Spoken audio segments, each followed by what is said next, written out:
اللہ کے نبی ہماری ماں سے بھی بڑھ کر محبت کرنے والے ہیں، تو ساتھ ساتھ اللہ کے نبی کیا کہہ رہے ہیں؟ نہیں نہیں بھائی، سو بھی تو لو، جان کا حق بھی تو ادا کرو، بیمار پڑ جاؤ گے، کمزور ہو جاؤ گے۔ کیسی محبت ہے!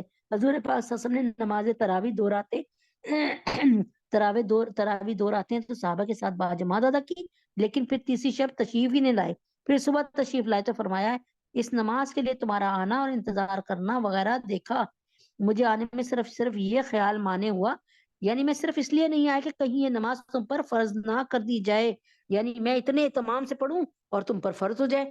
اب دیکھیں نا تراویح کی نمازیں آپ سچ ایمان سے اپنے بتائیے کہ میں اپنا عمل بتا رہی ہوں، میں نے ایک عرصے تک نا، اللہ مجھے معاف کرے اپنے حبیب کے توفیل میں، یا اللہ گناہوں پہ گواہی بنا رہی، گناہوں پہ گواہی بنا رہی ہے آپ کو، میرے تو ویسے ہی بہت گناہگار ہوں، میں میں تو ویسے ہی سمجھتی ہوں کہ میں گناہوں سے بری، میں تو یہ کہہ رہی ہوں ایک عرصے تک میں تراویح کی نماز ہی نہیں پڑھتی تھی، مجھے اس کی اہمیت کا اندازہ ہی نہیں تھا، بس سمپل نماز پڑھ لیتی تھی۔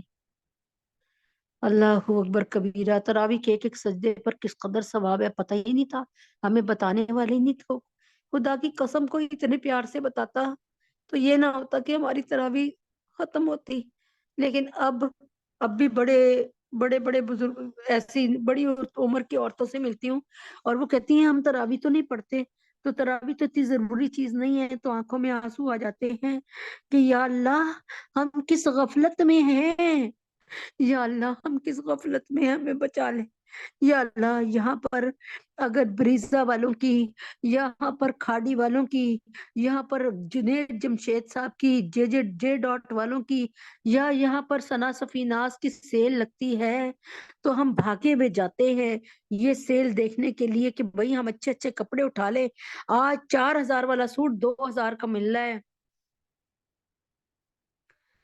تو آنٹی وہ آج 4000 کا جو سوٹ ہے وہ 2000 کا مل رہا ہے تو ہم لے لیں، لیکن اللہ تعالیٰ کے نبی اکرم صلی اللہ علیہ وسلم جو ہمیں بتا کے گئے کہ تیرا ایک دفعہ کا سبحان اللہ کہنا ایسا ہے کہ اللہ تعالیٰ تیری جنت میں ایک ایسا درخت لگا دے گا جس کے سائے تلے، اتنا وہ بڑا درخت ہوگا کہ جس کے سائے تلے ایک تیز رفتار گھوڑ سوار 500 سال تک بھاگتا رہے، دوڑتا رہے تو تب بھی اس کا سایہ ختم نہ ہوگا۔ آج ہمیں نبی پاک صلی اللہ علیہ وسلم کی باتیں حقیر لگتی ہیں، ہلکی لگتی ہیں، اللہ اکبر کبیرہ، ہمیں جیو کی خبروں پر اعتبار ہے اور ہمیں اپنے نبی پاک صلی اللہ علیہ وسلم کی خبر، جن کے لیے اللہ نے مخبر صادق، سچی خبر بتانے والے کا اللہ تعالیٰ نے نام دیا، ان کو، ہمیں ان کی بات کا پاس نہیں ہے۔ سوچیں میری اور آپ کی، ہماری کیا، ہماری آخر کیسی ہوگی؟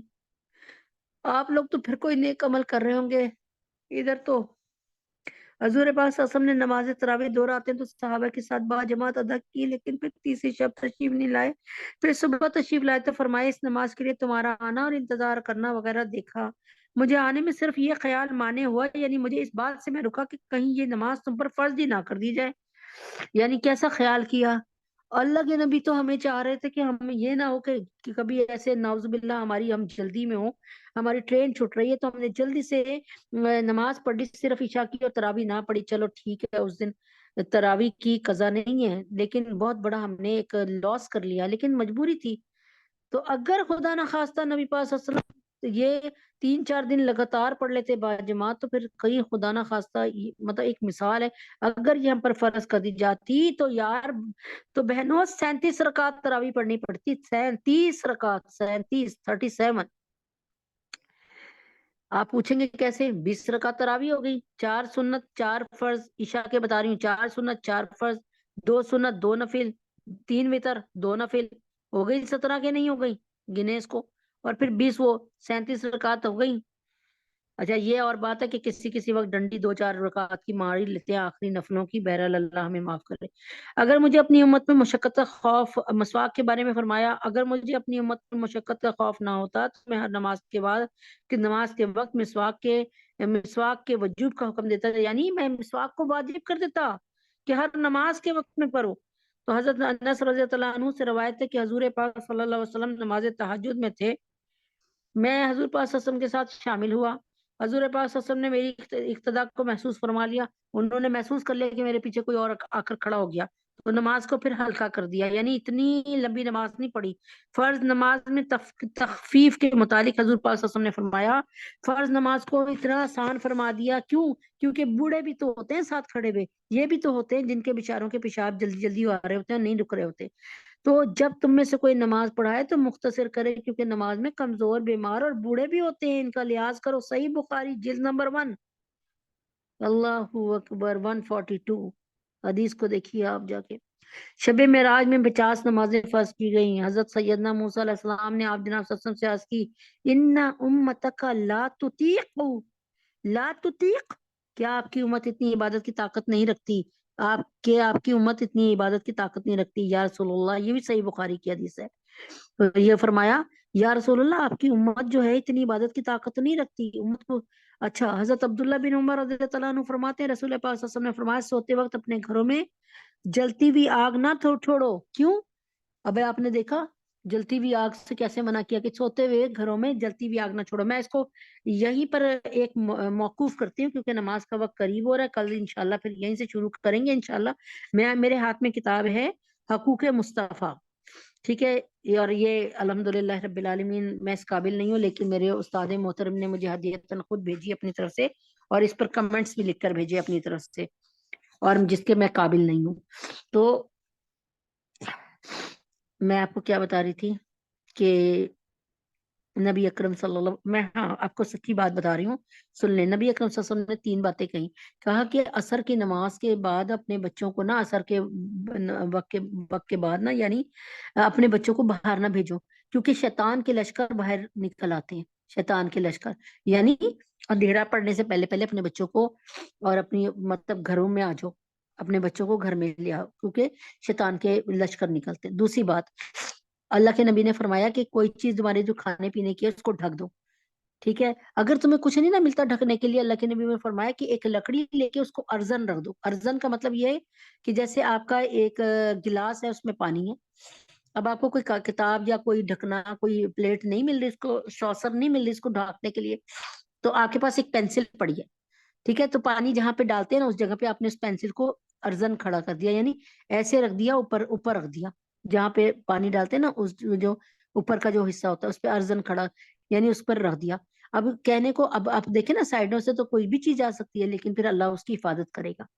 اللہ کے نبی نے فرمایا ارزن رکھ دو، یعنی کہیں سے ڈنڈی کوئی ملتی ہے، کوئی چھڑی ملتی ہے، کوئی اسٹک ملتی ہے، اس کو رکھ دو، اللہ اس کی حفاظت کرے گا۔ یعنی تم پابند ہو جاؤ کہ تمہاری چیز کبھی خالی نہ، کھانے والی چیزوں کو ڈکے بغیر نہ رکھو۔ تیسری چیز، اب ایسے کوئی ماں ہی کسی کو بتا سکتی ہے پتر اس طرح نہ کر، پتر اس طرح نہ کر، لیکن نبی پاک صلی اللہ علیہ وسلم کس طرح بتا رہے ہیں سنیں، وہ والی باتیں جو ہماری گھریلو باتیں ہیں، اب ہم کہیں اس کا تو نبوت سے کوئی تعلق ہی نہیں ہے اللہ کے، لیکن اللہ کے نبی اکرم صلی اللہ علیہ وسلم ہمیں زندگی کا ایک ایک لمحے کو گزارنے کا طریقہ بتا رہے ہیں میرے اللہ کے نبی۔ اچھا اب دیکھیں، اب تیسری بات فرمایا کہ جب سڑک پہ چلو تو دائیں ہاتھ چلو ہمیشہ۔ الحمدللہ، اللہ کا لاکھ لاکھ شکر ہے، میرے ساتھ یہاں عورتیں بیٹھی ہوں گی، انہوں نے مجھے چلتا دیکھا، میں ہمیشہ دائیں ہاتھ چلتی ہوں۔ ہاں، اگر دائیں ہاتھ پہ کوئی گندگی ہو، کوئی کتے وغیرہ بیٹھے ہوں، کوئی ایسی چیز ہو، تو پھر میں بہت مشکل ہی ہوتا ہے کہ دائیں ہاتھ چلوں، لیکن پھر کوئی ایسی بات ہو تو ایک تین باتیں بتا دی میں نے آپ کو کہ نبی اکرم صلی اللہ علیہ وسلم جو ہے وہ ہمارے کیسے جو ہے ہم سے کیسی محبت کرتے ہیں، اور وہ کس طرح چاہتے ہیں کہ ہم جو ہے اس طرح بچیں، کس طریقے سے اللہ کے نبی اکرم صلی اللہ علیہ وسلم ہمیں گاہے گاہے ہر طرح کے موقعوں سے نپٹنے کے لیے اللہ کے نبی اکرم صلی اللہ علیہ وسلم جو ہے ہمیں بتاتے ہیں۔ کبھی کسی مذہب میں یہ بتایا گیا کہ کالا کتا شیطان ہے، حدیث پاک ہے کہ کالا کتا شیطان ہے۔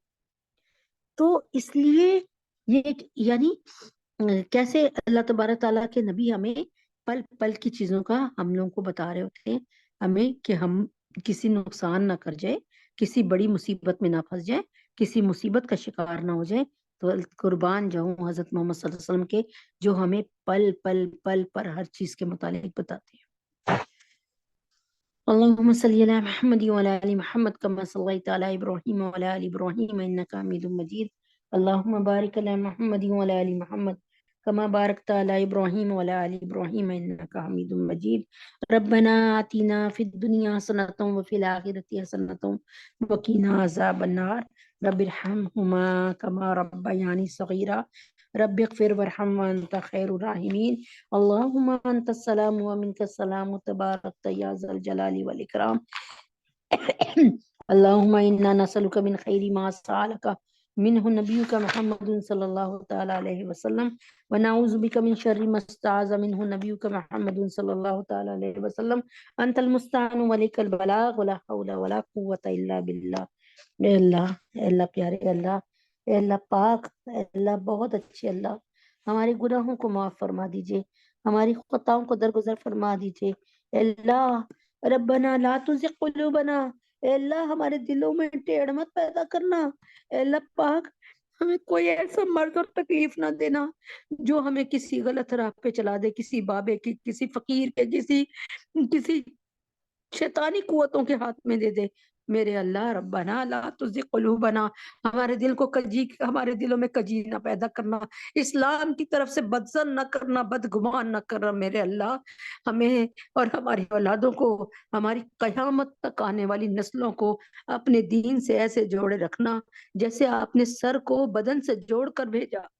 اے اللہ تجھے تیرے نبی کا واسطہ ہماری اولادوں پہ رحم فرما دیجئے، ہماری نسلوں پہ کرم فرما دیجئے، ہمارا بڑھاپا ہماری جوانی سے اعلیٰ فرما دیجئے.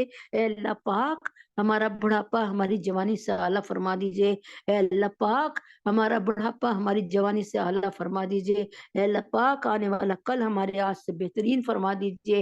اے اللہ پاک آخری آرام گاہ ہماری گھروں سے زیادہ معطر اللہ اور سکون والی آرام دے اللہ، اور بہت روشن بنا دیجئے، معطر بنا دیجئے، بہت وسیع بنا دیجئے گا.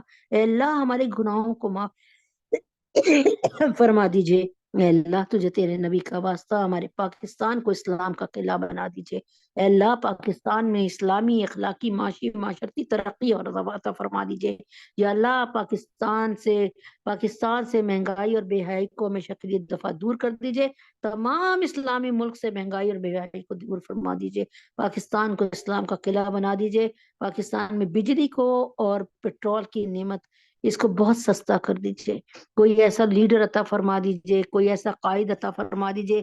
اللہ جب ہم بازار میں کھڑے ہوتے ہیں تو اللہ تعالیٰ کوئی نہ کوئی فقیر آ کے کہتا ہے اپنے بچوں کے صدقے یہ دے دو، اپنے بچوں کے صدقے ہماری مدد کر دو. اللہ نہیں بھی دینا ہوتا تو ہم جیسے انسان، اللہ سخت دل انسان پھر بھی کچھ نہ کچھ دے دیتے ہیں. اے اللہ آپ نے فرمایا کہ وَأَمَّا السَّائِلَ فَلَا تَنْهَرْ،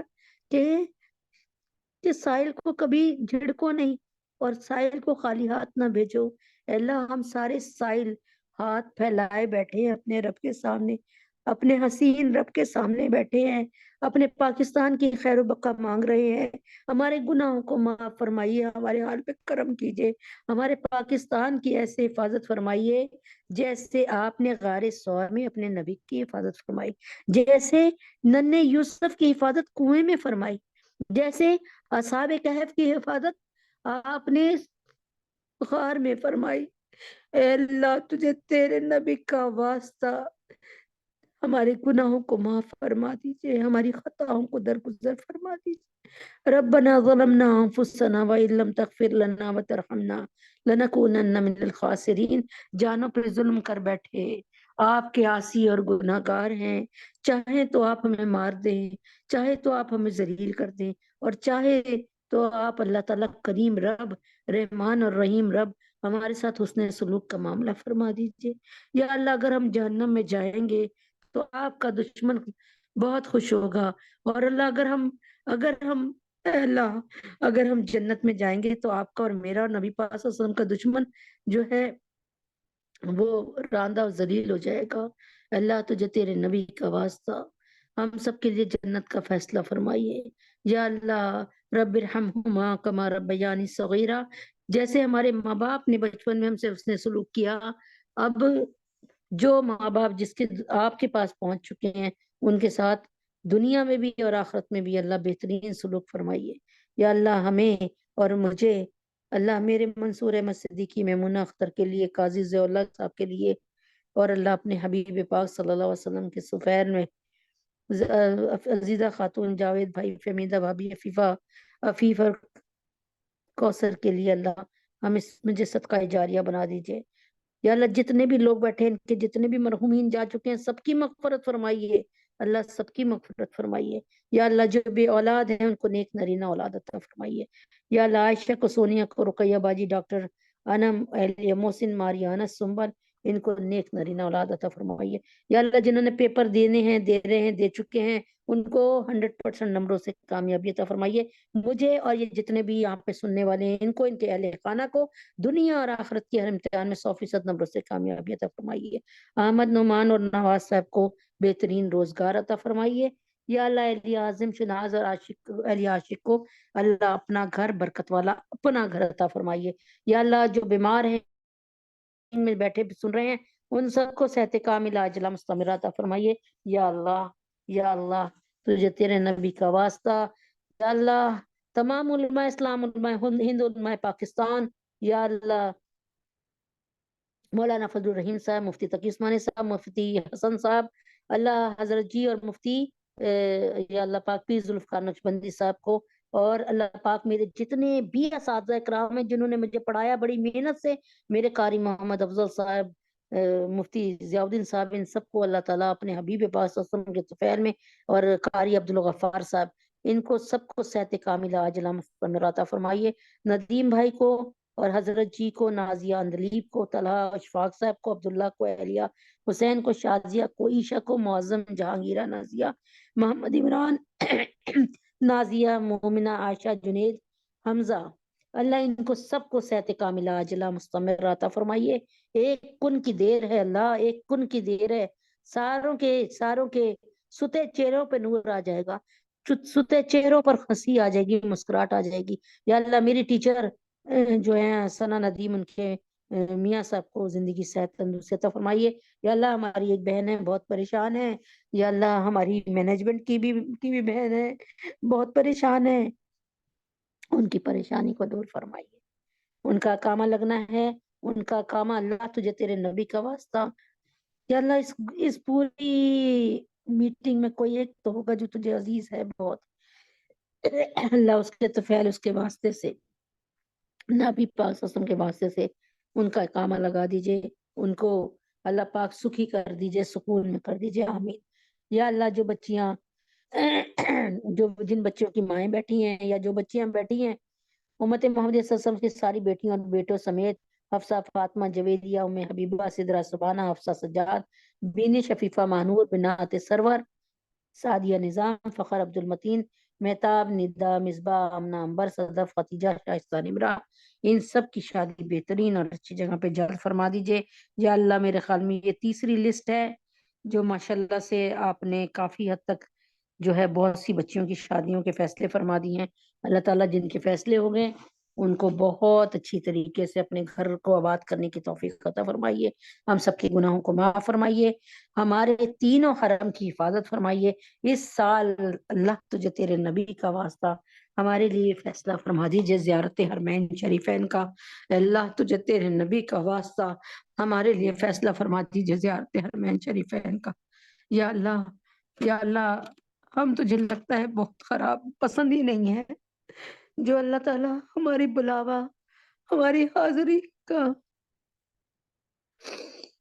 اللہ فیصلہ نہیں ہو رہا، اللہ ہمارے گناہوں کو معاف فرما دیجئے، اپنے نبی پاک اسم کا روزہ مبارک اور اپنا بیت اللہ دیکھنے کی توفیق عطا فرما دیجئے، اسباب بنا دیجئے ہمیں، اللہ اسباب بنا دیجئے، ہم سب کے گناہوں کو معاف فرما دیجئے، خطاؤں کو درگزر فرما دیجئے۔ طیب اردگان صاحب اور جو قطر کے حکمراں ہیں ان کو زندگی صحت تندرستی عطا فرمائیے، ان کو مضبوط اسلامی ارادوں کو پختہ کیجئے اور ان کو جم جانے کی صلاحیت عطا فرمائیے، ہم سب کے گناہوں کو معاف فرمائیے۔ یا اللہ پاکستان کو اور تمام اسلامی ممالک کو سیلاب سے، زلزلے سے، ہر وبا سے، ہر بلا سے اس کی حفاظت فرمائیے۔ یا اللہ ہم سب کے گناہوں کو معاف فرمائیے۔ وصلی اللہ تعالی علی خیر خلقہ محمد وعلی آلہ وصحبہ اجمعین برحمتک یا ارحم الراحمین۔ سبحان ربک رب العزت عما یصفون وسلام علی المرسلین والحمد للہ رب العالمین۔ السلام علیکم ورحمۃ اللہ وبرکاتہ۔